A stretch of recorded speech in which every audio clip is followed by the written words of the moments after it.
Okay, let me try to wrap this up. I had to make some notes because I had so much to say and I wanted to make sure that I made all my points. The conversation that Clark and the general had when Clark's working on the tractor, and Clark has just had a really long, terrible day dealing with Lois's family. But General makes a point, which I heard somebody say before, that when you get to be like 80, you don't say, "Oh, I wish I had worked through more lunches," or "I wish I'd seen more football games," or "I wish I'd worked more 12-hour days." I mean, people think, "I wish I'd gone to more recitals. I wish I'd spent more time with my loved ones, my family, or my friends." And in general, people just get so caught up with work when really people and family are much more important than any of that.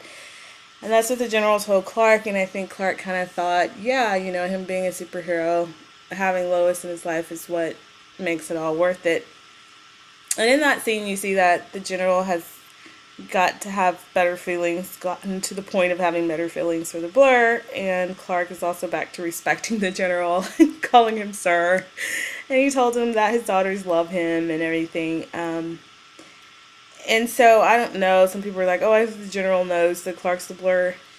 He said he was glad that Lois had her own personal guardian angel, and Clark smiled about that, but I was glad that the general didn't just go from one extreme to the other. It wasn't a total, 180. He said that, he respects the Blur, but still some of the other vigilantes aren't as great, don't have the same ethics as the Blur, and so he's still gonna go ahead, I think, with his support of the Registration Act or whatever. Just totally like X-Men 3 to me, where they had the Mutant Registration Acts. So I feel like Rick Flag is kind of like Magneto. His methods are totally wrong, but he's still on the side of the heroes, sort of. Oh yes, I forgot my scene before that I loved.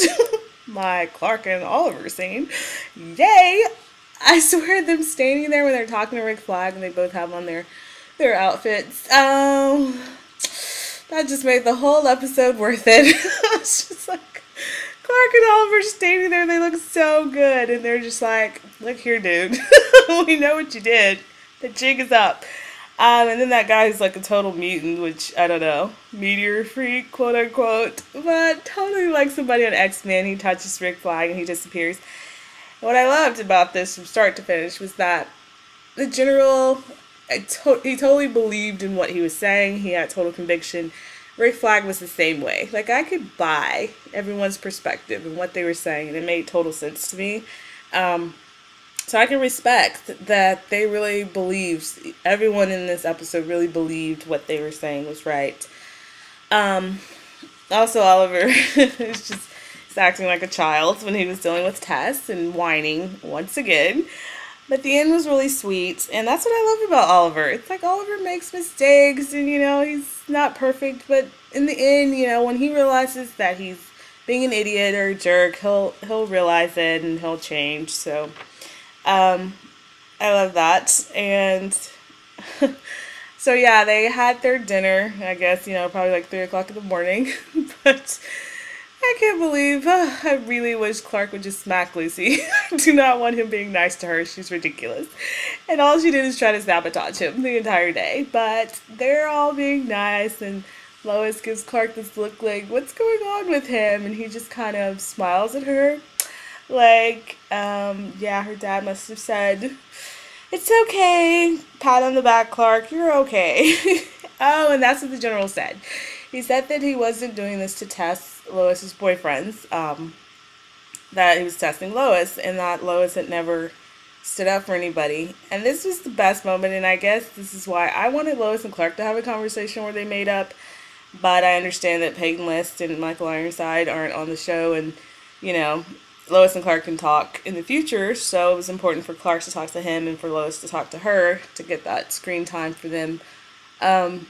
But when the general told Clark, "That's how I knew she didn't love them," that was just like, like, Clark got to understand, that Lois had stood up to her father and that she does love him. It's pretty clear. And she doesn't have to choose between him and her family. thankfully, but she would definitely choose him because she loves him. So they had their nice little dinner. Yeah, so then at the very last scene, the law got passed, which I thought awesome because I love that there's like the Suicide Squad, and I was glad that they found out about the tagging sooner rather than later. And then we have Darkseid and we have Lex, and I'm just really excited that this season is just so like full of awesome. I really thought that from start to finish, this is the best show that I've seen this season, or maybe ever, I don't know. I didn't think anything could top Homecoming, but there were some moments at the beginning of Homecoming, and then Clark saying, oh, you took the woman I loved, or you made her, sent her away.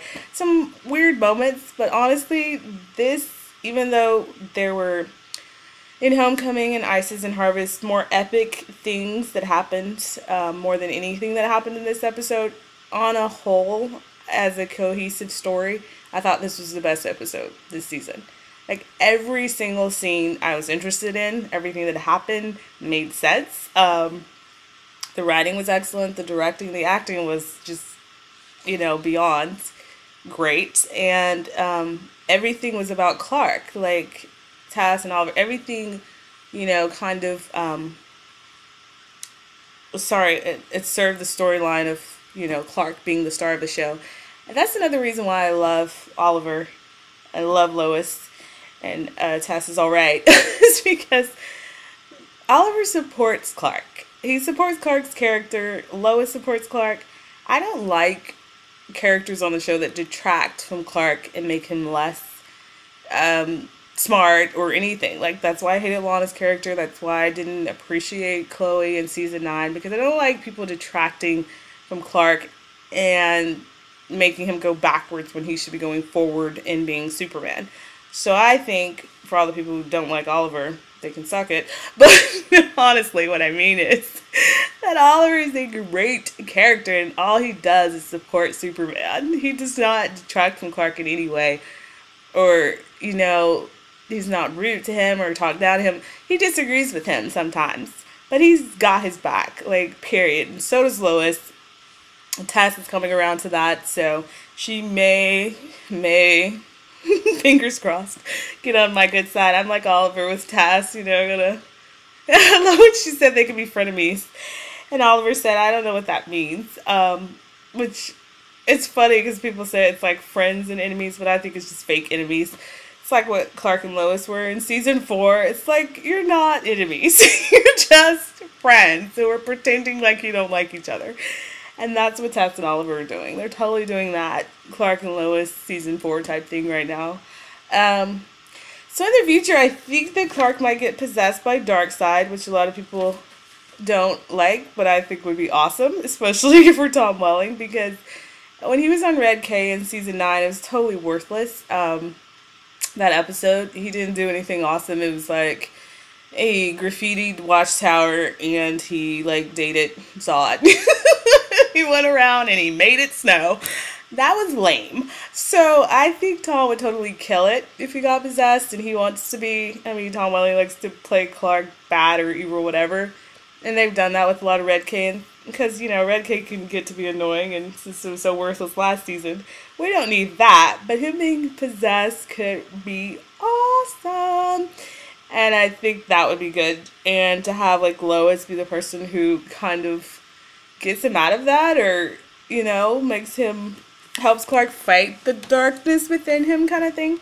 So I'm looking forward to that. And next week looks really another hard episode for Lois. Very sad and touching, and I don't give a crap about Jor-El, but apparently Lois thinks that Clark should make up with the AI. So we will see how that goes. But anyway, sorry this is so long. I just have so much to say. Thanks for listening, and tell me what you think. Bye!